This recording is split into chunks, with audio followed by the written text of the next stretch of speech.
Assalamualaikum warahmatullahi wabarakatuh. Selamat pagi Bapak Ibu tutor yang saya hormati dan teman-teman sekalian. Perkenalkan, nama saya Fadila Rahmadini, NIM 8776031147, mahasiswa Universitas Terbuka Program Studi Pendidikan Guru Sekolah Dasar semester 6. Saya berasal dari UPBJJ UT Palembang.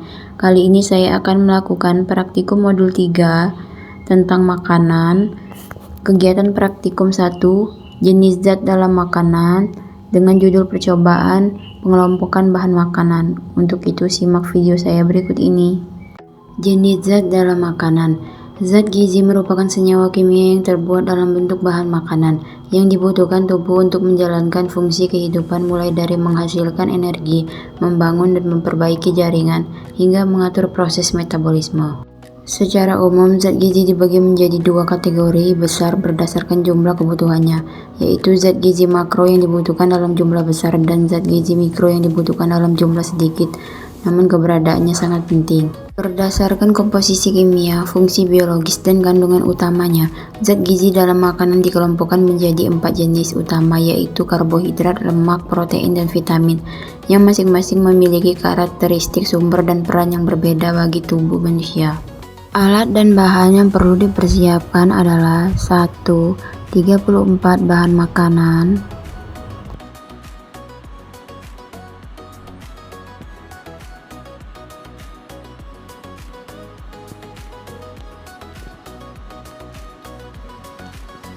2 alat tulis, dan 3 tabel pengamatan.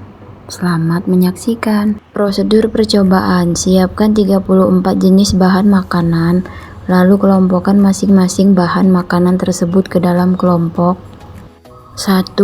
Karbohidrat, 2. Protein, 3. Lemak, dan 4. Vitamin. Kelompok karbohidrat. Karbohidrat merupakan senyawa organik yang tersusun dari unsur karbon, hidrogen, dan oksigen, yang menjadi zat gizi yang paling banyak dikonsumsi serta berperan sebagai sumber energi utama bagi tubuh. 1. Madu. Madu TJ murni terdiri dari gula alami, glukosa, dan fruktosa yang merupakan jenis karbohidrat sederhana. Kandungan ini paling dominan dan berfungsi utama sebagai sumber energi, sehingga masuk ke dalam kelompok karbohidrat. 2. Tepung terigu. Tepung terigu terbuat dari biji gandum. Kandungan utamanya adalah pati, zat tepung yang merupakan jenis karbohidrat kompleks. Zat ini paling dominan dan berfungsi sebagai sumber energi utama, sehingga masuk ke dalam kelompok karbohidrat. 3. Tape. Tape bahan dasarnya adalah singkong yang kaya pati atau amilum, karbohidrat. Meski difermentasi, zat utamanya tetap karbohidrat yang berfungsi sebagai sumber energi, sehingga masuk ke dalam kelompok karbohidrat. 4. Roti. Roti coklat ini bahan utamanya tepung terigu yang kaya karbohidrat.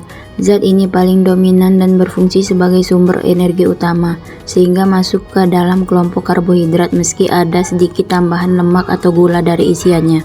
5. Gula pasir. Gula pasir tersusun dari sukrosa murni, yaitu jenis karbohidrat sederhana. Fungsinya langsung diubah menjadi energi bagi tubuh, sehingga masuk ke dalam kelompok karbohidrat. Tidak mengandung lemak, protein, atau zat pengatur. 6. Susu kental manis. Susu kental manis ini kandungan utamanya adalah gula atau sukrosa dalam jumlah tinggi yang merupakan karbohidrat. Meskipun ada sedikit protein, lemak, vitamin, dan mineral, zat yang paling dominan dan berfungsi sebagai sumber energi utamanya adalah karbohidrat. 7. Gula merah. Gula merah terbuat dari nira kelapa atau aren. Kandungan utamanya adalah sukrosa yang merupakan jenis karbohidrat sederhana. Zat ini berfungsi sebagai sumber energi cepat, sehingga masuk ke dalam kelompok karbohidrat. 8. Beras. Beras merupakan bahan makanan pokok yang kandungan utamanya berupa pati atau amilum, yaitu jenis karbohidrat kompleks. Zat ini paling dominan dan berfungsi sebagai sumber energi utama tubuh, sehingga masuk ke dalam kelompok karbohidrat. 9. Kentang. Kentang adalah umbi-umbian, kandungan utamanya pati atau karbohidrat kompleks, berfungsi sebagai sumber energi utama meski ada sedikit vitamin dan protein, tetap masuk ke dalam kelompok karbohidrat. 10.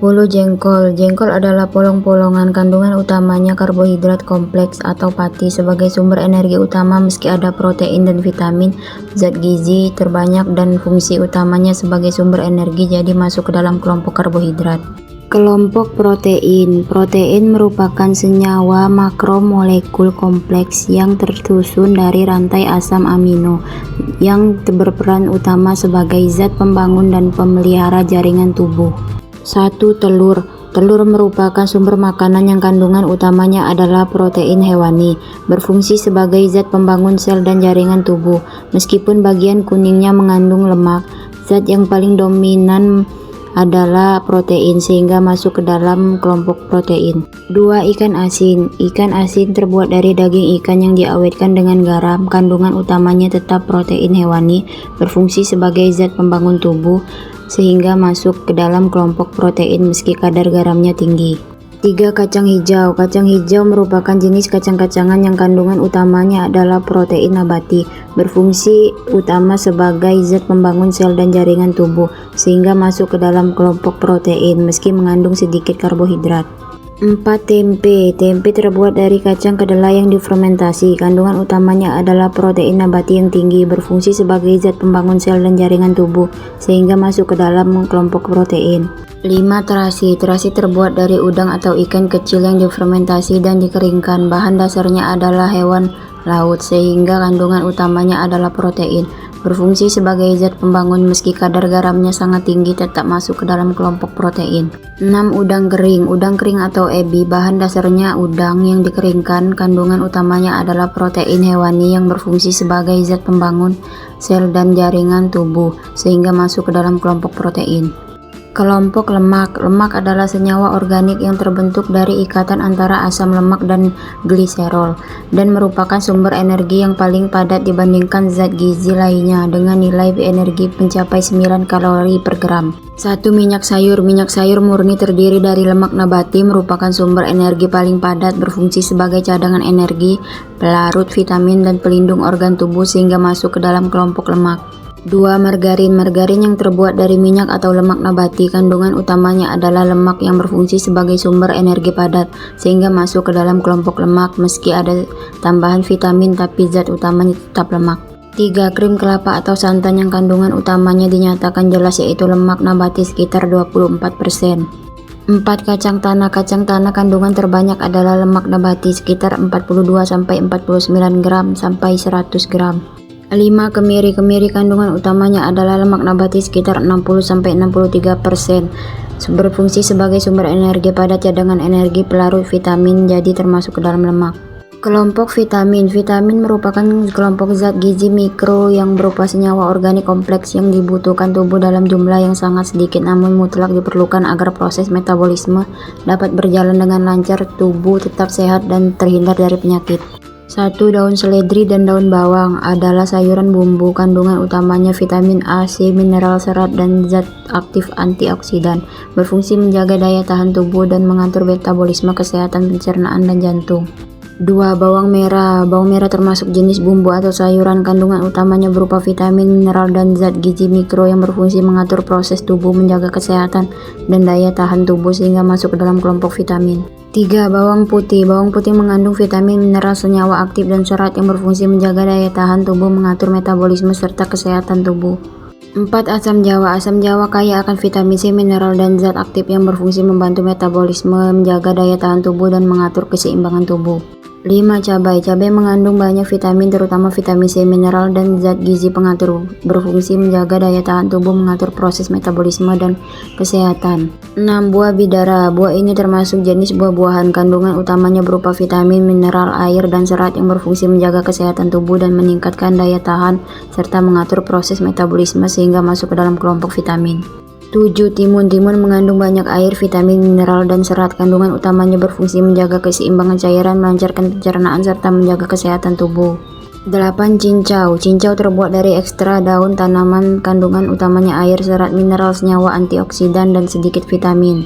9. Terong. Terong kaya vitamin A, C, B kompleks, mineral, serat, dan antioksidan, berfungsi menjaga daya tahan tubuh, kesehatan jantung, pencernaan, dan mengatur metabolisme.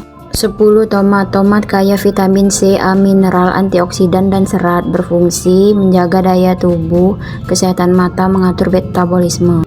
11. Kecamba. Kecamba kaya vitamin C, B kompleks, mineral, serat, enzim, dan antioksidan, berfungsi menjaga daya tahan tubuh, melancarkan pencernaan, mengatur metabolisme. 12. Wortel. Wortel kaya akan vitamin, terutama vitamin A, mineral, serat, dan air, berfungsi menjaga kesehatan mata, kulit, daya tahan tubuh, serta mengatur proses tubuh. 13. Kubis. Kubis adalah sayuran daun kaya vitamin C, mineral, serat, dan zat aktif, berfungsi menjaga daya tahan tubuh dan mengatur metabolisme.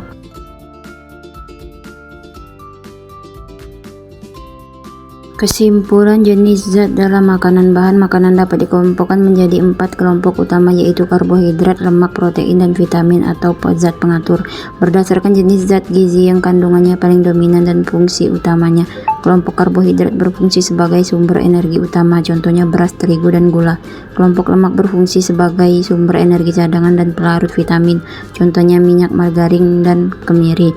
Kelompok protein berfungsi sebagai zat pembangun tubuh, contohnya telur, ikan, tempe, dan ebi. Kelompok vitamin atau zat pengatur berfungsi menjaga kesehatan dan mengatur metabolisme tubuh, contohnya semua jenis sayuran, buah, dan bumbu dapur. Setiap bahan makanan bisa mengandung lebih dari satu zat gizi, namun pengelompokan dikelompokkan berdasarkan zat yang paling banyak terdapat di dalamnya.